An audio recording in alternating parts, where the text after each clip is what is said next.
This week we learned Rakuten is now selling Snorlax shorts, and while adorable, assuming your booty can properly fill these up, I'm frankly worried about what type of Pokeflutes people will be trying out on this.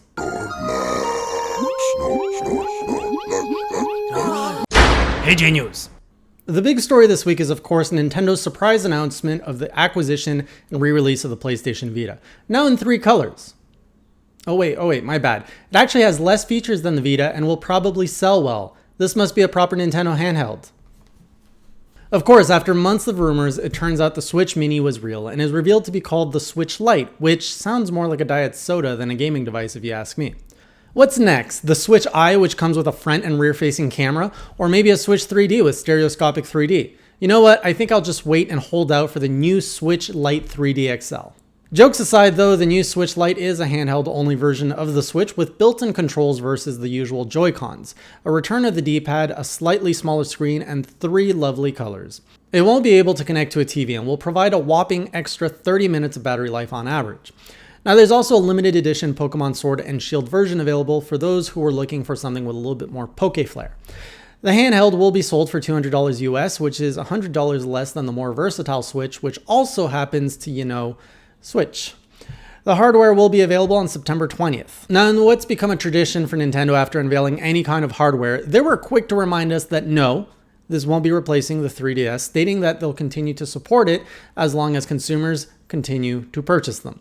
Now, they say that, but the last 3DS game we saw was Kirby's Epic Yarn, which came out 4 months ago and nothing else has been announced. That sounds pretty dead, or at least about on par with the Wii U's old release schedule. Now, speaking of disappointments, the July Switch Online free games were announced and include Wrecking Crew and Donkey Kong 3.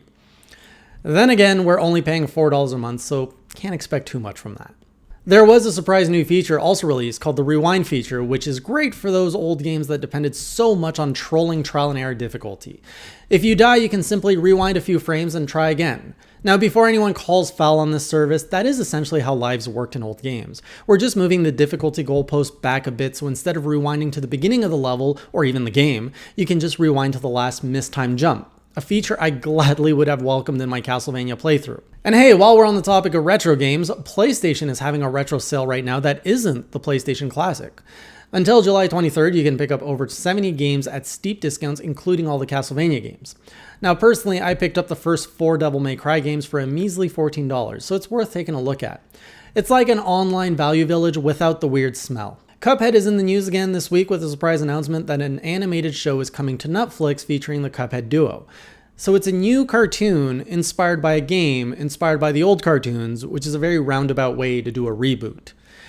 No release window was announced, so it could be quite a while before we're able to tune into the show. In other indie news, if you have a copy of The Messenger, there's now a free DLC update ready to play where you can take your messenger on a danger-filled vacation and enjoy slicing stress and killing it at the beach. Another free game worth checking out this week can be found on your phones with Dr. Mario World. Yeah, I know I bashed it last month, but surprise, it's actually quite good. The single player offers fun little puzzles to kill some time, and the multiplayer mode recreates that same speedy hecticness of the original game, trying to clear your area of viruses before your opponent. Now, I will knock it for one thing though. They removed that little sizzle sound when you fry a virus.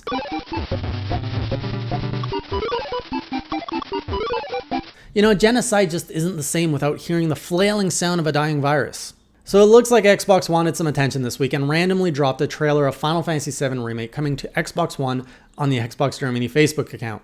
The post has since been taken down, and Square Enix has come out to say that there are no plans to bring Final Fantasy VII Remake to other platforms at this time.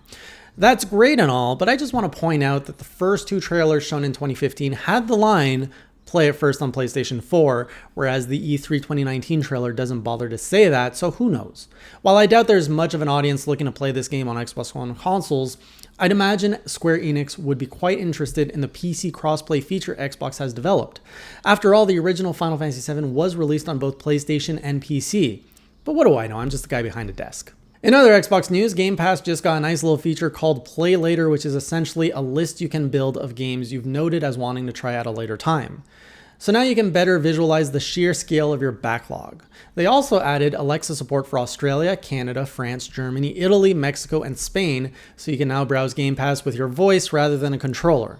I guess they needed a bit more time developing the regional accents for the service to work in those countries. Hey Xbox, scroll games to the right, eh?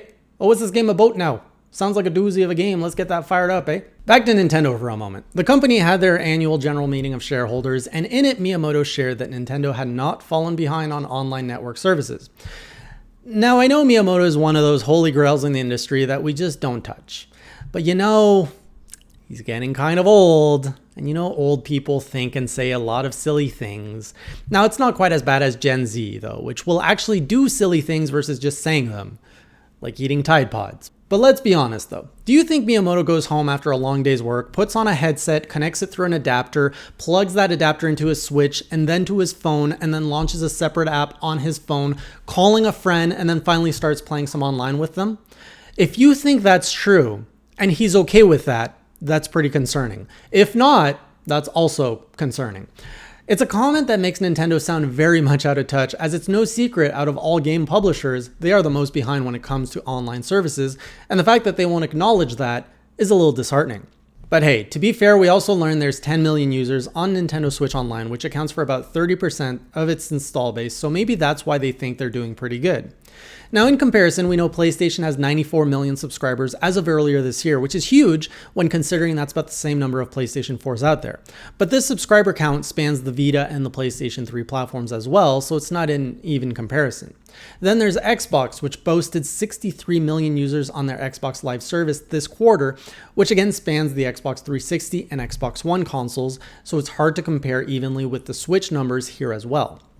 Now that said, if Nintendo really hadn't fallen behind on their network services, then shouldn't they be at a similar place as Xbox and PlayStation?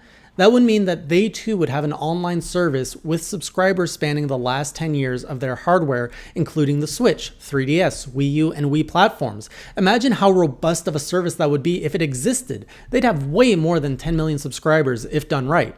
In fact, I might need to make a separate video on that. Finally, our strange news for this week has to go to the Pokemon Company and their efforts to see just how much they can get away with their Pokemon names and designs. We now have the Alcremie Pokemon, which you should be very careful when looking up online, as you're just a few typos away from an X-rated search.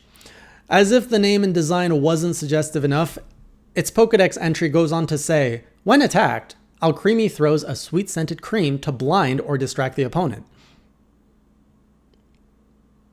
Ah, it's in my eye! Your Alcremie Pokemon shot its sweet-scented cream in my eye! And that's not all. Alcremie can throw a larger load of sweet-scented cream when they grow larger with Gigantamax, a new term which surpasses Dynamaxing.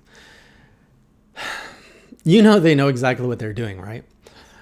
Aside the cream tosser, 3 other Pokemon were revealed, including Yamper, an electric-type puppy, Roly-Coly, which is a rock-type, and the Steel Dragon-type Duraludon or something. It was also revealed that there would be exclusive gym leaders in Pokemon Sword and Shield, giving a little bit more reasoning to pick one copy over the other. If you pick up Pokemon Shield, you can fight Alistair, the love child of a Shy Guy and Edward Scissorhands, or if you pick up Pokemon Sword, you can fight Bea, spelt B-E-A. They're really trying to make Pokemon Shield a hard sale, huh? Now, before we wrap up for today, I just learned that Goat of Duty has released on early access. The best way to explain it is to just roll the clip. And before I do, I have to warn you, there's some blood. And a lot of goats. Here we go.